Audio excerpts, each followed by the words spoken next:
ఐపీఎల్లో భాగంగా 68వ మ్యాచ్ ఈరోజు లక్నోలో జరగనుంది.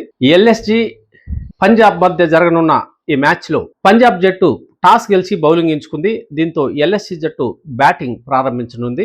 7:30 గంటలకి ఈ మ్యాచ్ ప్రారంభం కానుంది. ఈ నేపథ్యంలో ఇరు జట్ల వివరాలను ఒకసారి పరిశీలిస్తే పంజాబ్ లక్నో జట్లు హోరాహోరీగా ఈ జట్లో తలపడే అవకాశాలు కూడా ఉన్నాయి. ఆటగాళ్ల వివరాలను మనం చూస్తే లక్నో నుంచి Josh Inglis, Kulkarni, Nicholas Pooran, Rishabh Pant, Abdul Samad, Mukul Choudhary, Arjun Tendulkar, Mohammed Shami, Prince Yadav, Mohsin Khan ఆడనున్నారు. అలాగే పంజాబ్ జట్టు నుంచి Prabhsimran Singh, Priyansh Arya, Cooper Connolly, Shreyas Iyer, Shedge, Shashank Singh, Azmatullah Omarzai, Jansen, Vijay Kumar, Vyshak, Harshdeep Singh, Yuzvendra Chahal ఆడనున్నారు. ఈ మ్యాచ్ పంజాబ్ జట్టుకు అత్యంత కీలకం కానుంది. ఈ మ్యాచ్ లో గెలిస్తేనే రాజస్థాన్ రాయల్స్ తరువాత జరిగే మ్యాచ్ లో ఓడిపోతే పంజాబ్ జట్టు ప్లే ఆఫ్ చేరుకోవడానికి అవకాశాలు ఉంటాయి. ఈ మ్యాచ్ లో ఒకవేళ పంజాబ్ ఓడిపోతే ప్లే ఆఫ్ నుంచి నిష్క్రమించక తప్పని పరిస్థితి ఉంటుంది. అలాగే ఎల్ఎస్సి జట్టు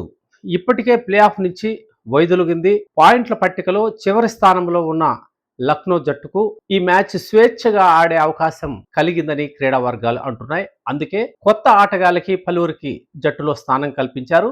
ముఖ్యంగా సుప్రసిద్ధ ఆటగాడు సచిన్ టెండూల్కర్ కుమారుడైన అర్జున్ టెండూల్కర్ కి జట్టులో అవకాశం కల్పించడం ఈ రోజు ఆటలో విశేషం. ఏది ఏమైనా ఇరు జట్లు లక్నో కేంద్రంగా 200 పరుగులు సాధిస్తేనే విజయావకాశాలు ఉంటాయని క్రీడా వర్గాలు అభిప్రాయపడుతున్నాయి.